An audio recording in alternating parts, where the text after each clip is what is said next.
Okay, well, we're gonna start making pouches now. I make my pouches a little bit differently because I don't like to sew small circular items with my free arm. So what I do is I sew the openings of the pouches first. I have 3 different kinds of pouches. I have one that is 2 separate squares of flannel and fleece. I got this one, which is, I believe, the best size for my gliders, and I think most gliders. This is a really great pouch. I've been extremely happy with how well this pouch has worked out in my cages.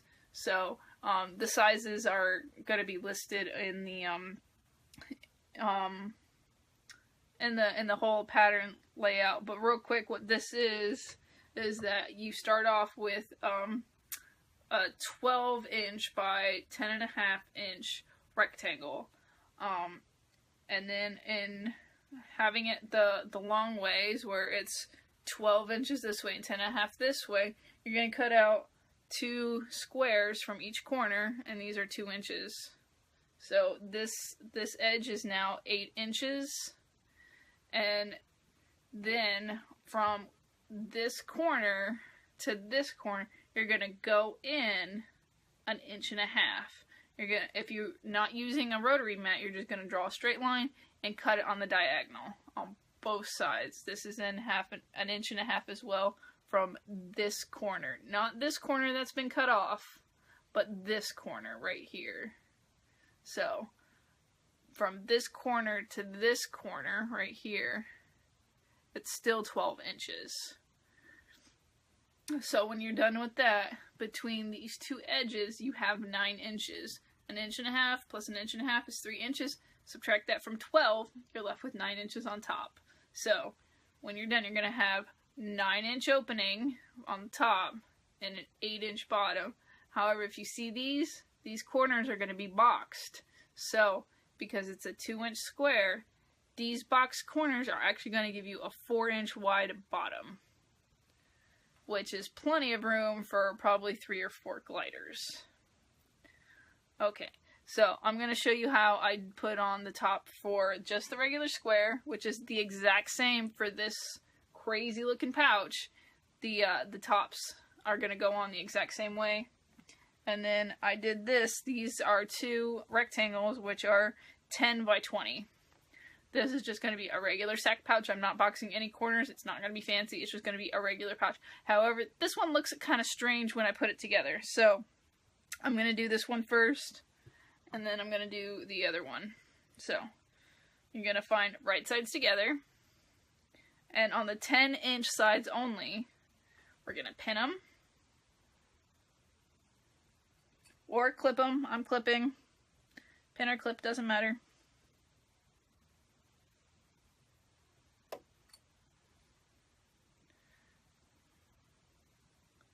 Looks like one of mine is a little bigger.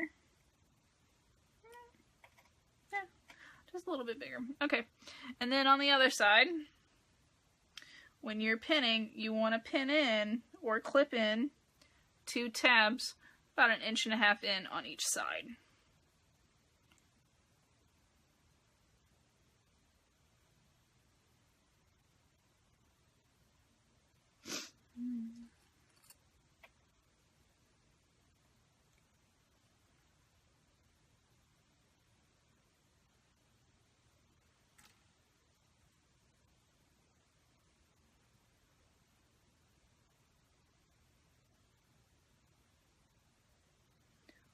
One thing I have found with these is that if you put the tabs too far over into the center, that the pouch, it hangs open kind of wide, and it doesn't look good in the cage, and the gliders don't really like it because then they don't feel all nice, warm, and dark and fuzzy inside. So make sure that these tabs are not too far in the center. 1 inch, 1.5 inches should be good. Okay, so we got this side pinned. There's little tabs in there. We got this side pinned. What you're going to do is you're going to sew this side, and sew this side only. And then you're going to zigzag because these have flannel on them. A note about the zigzag is I've been playing around with my zigzag, and 1.0 millimeter is kind of small. It makes ripply, thick fabric. It doesn't feel right. 1.5 is kind of ripply. So you probably want to be between 1.5 and 2 millimeters for the zigzag stitch, not 1.0. And that is just to make sure it doesn't get too bulky with all the thread build up on the inside. Okay, I got this one sewed up. The two edges. Now for the real magic. There. We're gonna go ahead and pull the flannel and the fleece right sides to right sides, and we're gonna set this one aside. And then I'm gonna show you how to. And then these, it's almost the exact same, but a little different. You're gonna put the right sides together, each square. You're gonna pin one side. These are just 9-inch squares. Nothing fancy. These are gonna be a little bit smaller.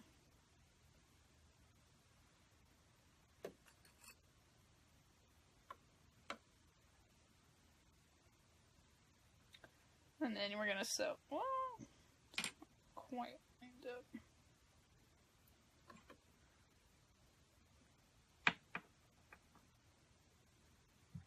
And then we're going to pin it on this side. And if you have a directional print, when you're using two different sides, then you can make sure that your directional print is going in the direction you want it to. I have a non-directional print, so I will just pin it however I feel like it. Okay, and then on this one, make sure you put tabs on it.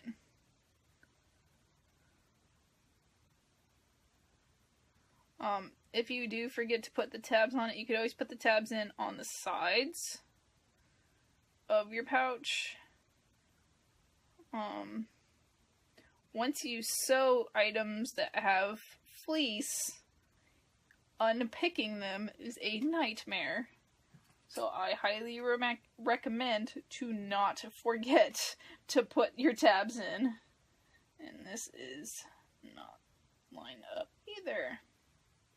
That is better. Okay. So, another tab.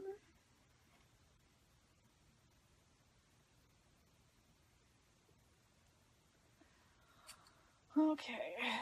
And then we put tabs for this fancy-wancy pouch. Take two of the pieces.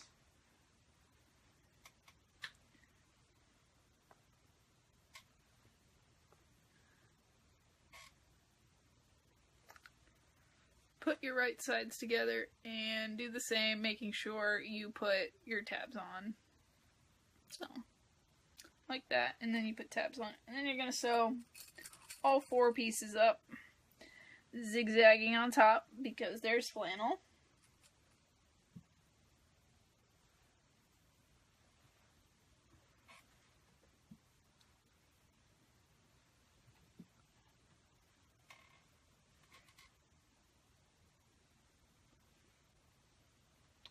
And remembering your tabs.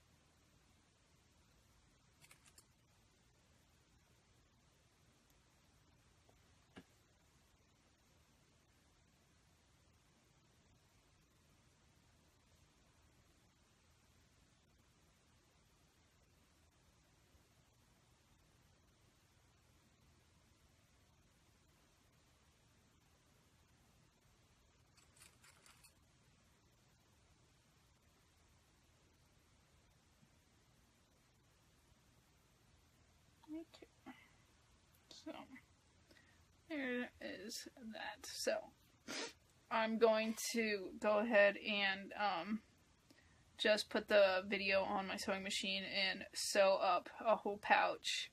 I'm going to do a box corner pouch, and then with this one,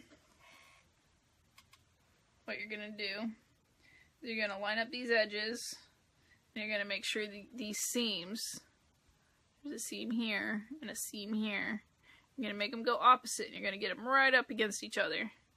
You're going to pin them like that. And then you're going to sew up one whole side. You're going to sew about 1 inch into the fleece. Leave about a 2.5 inch gap. Sew all the way down this edge. Line up the seams, making sure they're going the same way as the other side. And you're going to sew all the way down. You're going to flip it inside out. And then you're going to sew up your hole that you left here. And then you're going to stuff this part back inside, and then you're done with this one. This one's not fancy, it's just a very basic floppy sack pouch. So, I'm going to go ahead and put it on the video. Actually, I'll just go ahead and do the video on the sewing machine for all 3 of them, or 2 of them, because this one is made almost exactly the same as the regular square one. It just has some angles on it. That's the only difference. And I will be cutting out my corners once I sew the square one together. This one, I make sure to cut these squares out before, so I can get these angles that I want.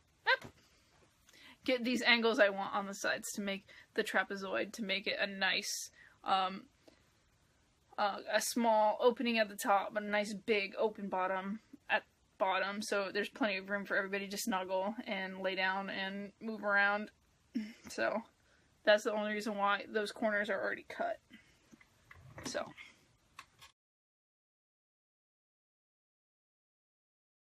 okay, so here I started to sew up the tops of all the pouches. What I did was I just grabbed whichever one was next on top, and I just started chain piecing all the tops together.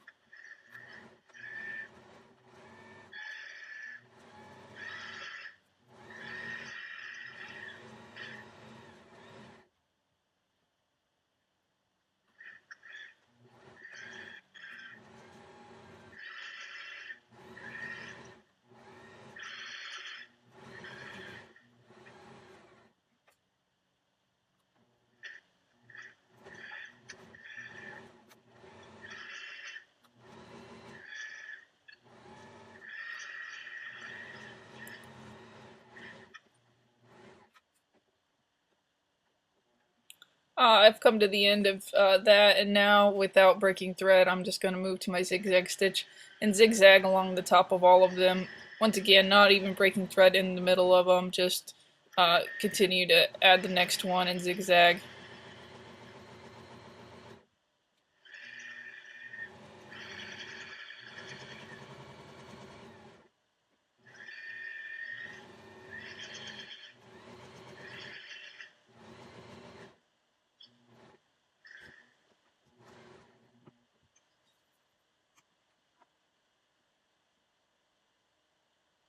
Now I just clipped all my tops apart.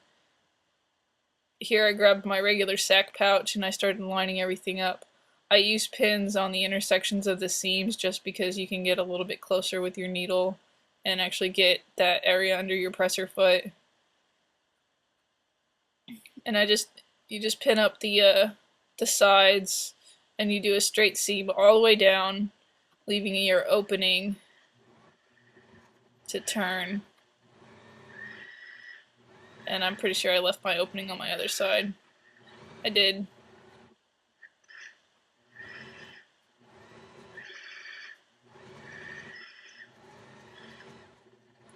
And definitely make sure to backstitch at the beginning of at the beginning and at the end of both of these seams, and backstitch, of course, where your opening is as well.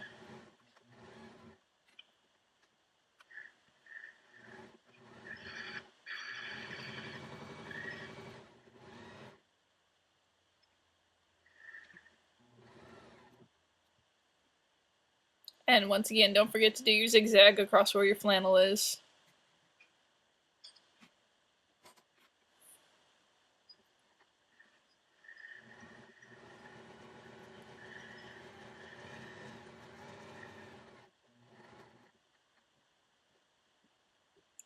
I also didn't break thread to do my flannel. Once I got started, I just clipped the threads to make everything lay flat again.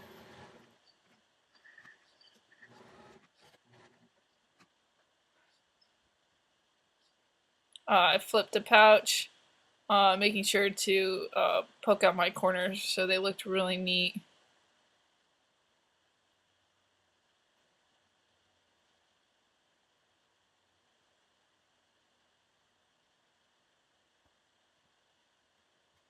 There's your tabs and there's your hole. Go ahead and pin your hole or clip it and then sew your hole up. I ended up with a really giant bad mess on mine. I just clipped all the extra threads and it was fine. You know, after I at least got my seam sewed properly.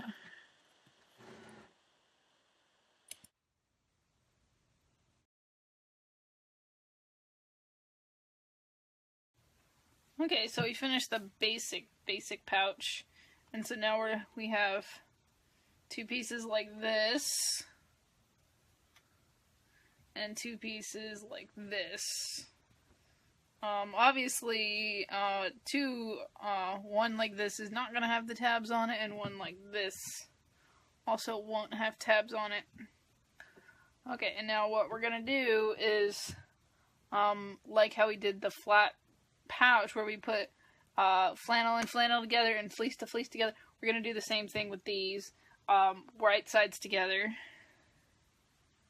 So first I'm going to go through, I know some of my layers didn't quite line up like I wanted them to. That one looks good. And I'm going to look at this one.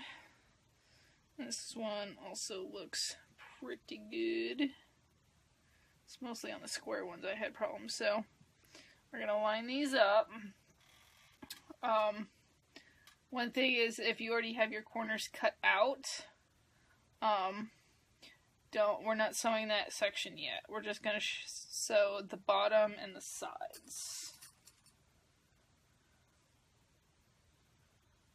So we're going to go ahead and pin and or clip all the way around. And on these, just like with the other one, you do want to leave a space on, you know, a 2-inch section on the fleece side so we can turn them right side out. So whichever side you decide to do it on, if you want to go ahead and make sure you do that on the first side that you pin so you don't forget about it, that's fine.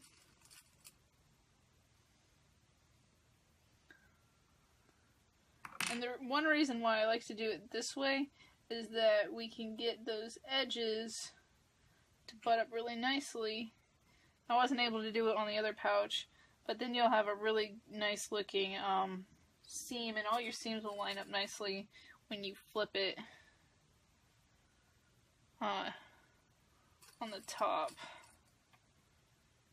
One of the other sets I made, it turned out really, really well, and I was really happy with that.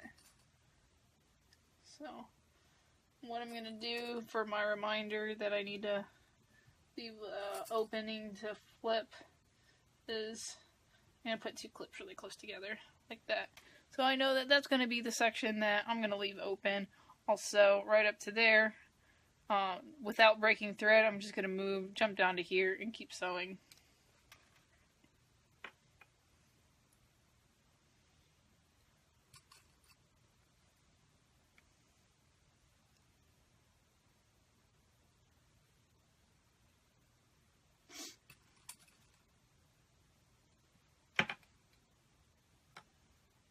Okay, and then you want to check to see how your seams are lined up on the other side, and then line up your next set the same way. And then go ahead and line up the other side edges.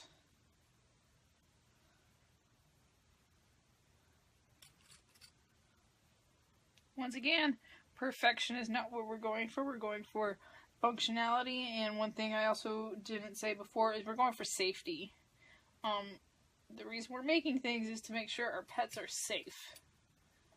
We don't want toenails caught. We don't want toes broken. We don't want gliders chewing off toes and or legs or hands to try and get free. So there's one set that's all done up nice, and just drop something. A tab. I dropped the tab. So on this side, yeah, like that's off pretty bad. I'm gonna go ahead and trim that off. And because we're no longer lining up fleece and flannel back to back, except for on that one edge for the openings, we can go ahead and trim all the fleece now, because we're going to be lining up the two fleece sections after we get them pinned up and matched and everything. So we want to flatten everything out, make sure it looks good. And there's a little bit over on that one, but it's okay. If you want one side to be bigger than the other, you always want the flannel or the outside piece to be bigger so that the inside can nest more freely inside, and so you don't have big bulges where the inside of your pouch doesn't quite fit on the outside. So if anything needs to be bigger, you want the outside to be bigger. And that looks okay. And if you're really worried about your inside being too big, you can cut the bottom, you know, 1/2 inch shorter than the outside. And then when you do your seams, you can come in a little bit more on your seams. Instead of doing a 1/2 inch, you can do a 5/8 or a 3/4 seam, and then just trim it before you flip it so you don't have a lot of bulk in your seams. So those both look good. And now we're going to do flannel to flannel and fleece to fleece again on these. If you want to save some time later, you can go ahead and cut your corners now. You just want to make sure that they're even on all 4 corners. And by all 4 corners, I mean the 2 outside corners and the 2 inside corners. I don't do it that way because I'm not very comfortable to just cut corners like that, especially with my rotary cutter. So that's why I wait, and then I'll just use my seams and line up on my seams to cut out my squares. But that's just personal preference. You can do it however which way you want.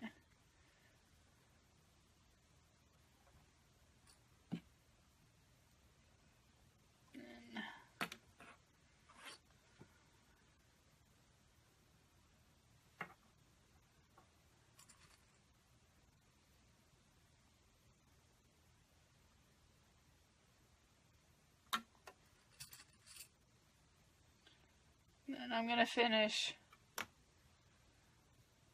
After I'm done clipping these, I'm going to show you where I'm going to sew. And then I'm going to go ahead and sew them. And then once that's done, I will show you the next step with how to sew up the box corners. Well, cutting the corners on the one that I don't have them cut on, and then just sewing them up on the ones that I do have it. There's another way to do the box corners where you don't cut out squares. I find that gives you not as neat looking box corners, and I like to be very matchy-matchy when I line up edges like that. So that is why I do it the way I do it. If you know how to do the other way and you like doing it the other way, that's fine. However, I like doing it this way just because I can get much, much nicer looking corners than the other way. So, okay, so, oh, my last clip on this one. Okay, so I also, on this one, I also put the 2 clips to let me know that I need to leave that seam open. And then I clipped all the way around. And just remember, when you're sewing, you want to do your straight stitch on both sides.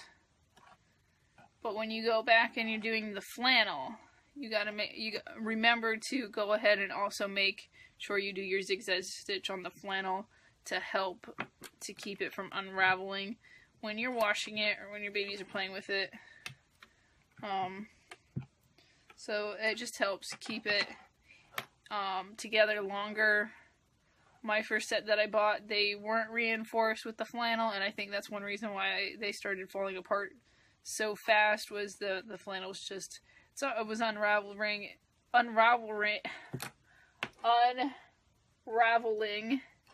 and it just didn't have enough integrity to hold up to the abuse my gliders give things. So I'm going to sew this, and this one gets sewed all the way around. This one gets sewed along this edge, on both sides, and then the bottoms just along this edge. And don't worry about this section yet. This section is in the next step. This is where we box the corners. Okay, so I'm going to do that, and then I will come back and show you how to line up everything for your box corners.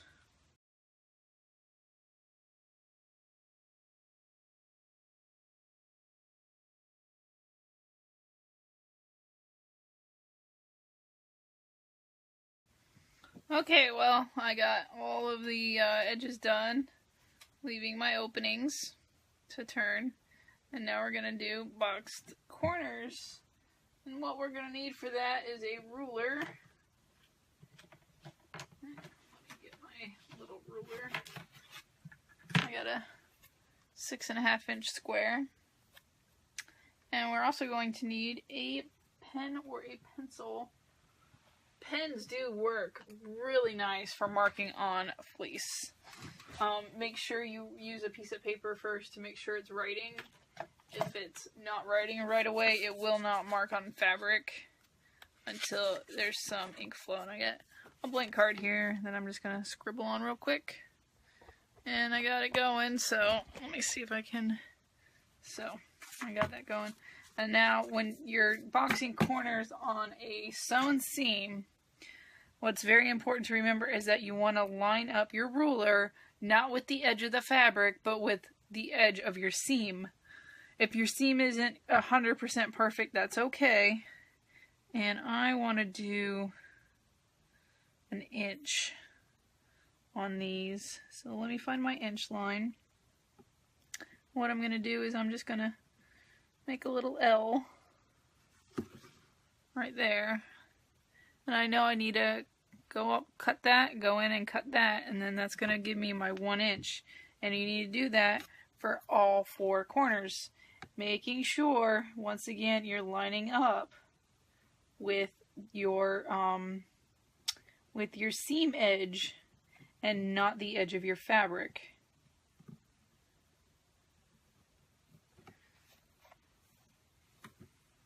And when you get to your flannel side, you want to make sure you're doing it from your straight stitch edge seam and not your zigzag edge seam.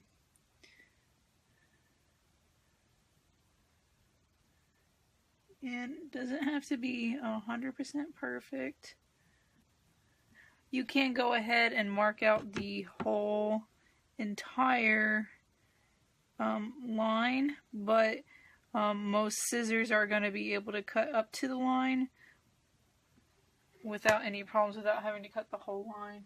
And I'm just doing it mostly to save time. I have in the past cut all the lines, and now I'm just going to go ahead, get my scissors, and snip all the way to that edge. And then you can go ahead and you can cut up or down. I'm going to cut down because it's easier.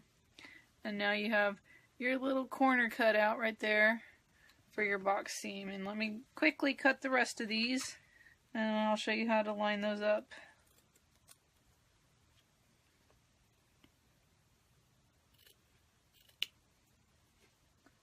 Oh, those are the 2 flannel. And also when you're doing this, if you're sewing and your corner seams don't line up perfectly and you're boxing your corners, don't bother trimming them. You're going to cut them off anyway when you box your corners, so it doesn't matter if the edges don't line up perfectly. As long as you have a fairly straight seam and you know you're boxing corners, just remember you're going to cut those off, so save yourself the time and don't trim up the edges if they're not perfect. Okay. So, and then I like to try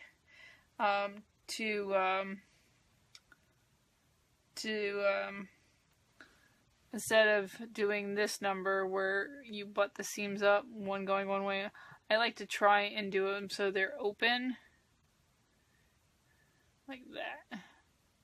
And what you're going to do is you're going to take your corner right here, you're going to take one edge, well, you're going to pinch the corners like that, and then you're going to go like this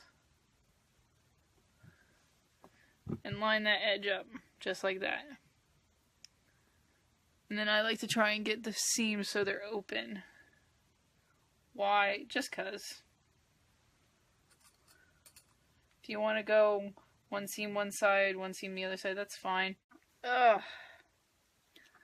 Okay, so how many of you noticed that I forgot to do one of the fleece corners on the little pouch? Well, I noticed and I fixed it. I went ahead and I flipped them right side out. I haven't sewed up the hole yet. I just wanted to show you guys what they look like. This one is the trapezoid pouch, so it's got this really, really wide bottom. It's a 4-inch wide bottom. And then it's got a pretty narrow opening, so when it hangs in the cage, it's going to look really nice. It's going to have that nice wide opening, so everybody can snuggle and have plenty of room at the bottom to sleep. And then there's this one, where this is a smaller one. It could probably hold about 2 gliders pretty comfortably, and it would probably easily hang off the cage door. It's where I like to keep mine.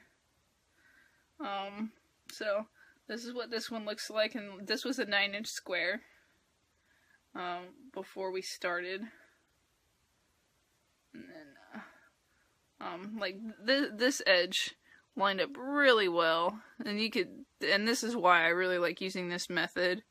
Also, I don't have to use my free arm to do. This one's a little bit off, but it's pretty close. But that's the main reason why I like making pouches this method, as opposed to making 2 sacks and then putting them right sides together and then sewing around the top edge. I find that this is an easier way to make pouches, and I just like the outcome. So, but yeah, this pouch will hold 4 maybe even more gliders for sure, comfortably. So this is what I call my perfect size for a sleeping pouch. And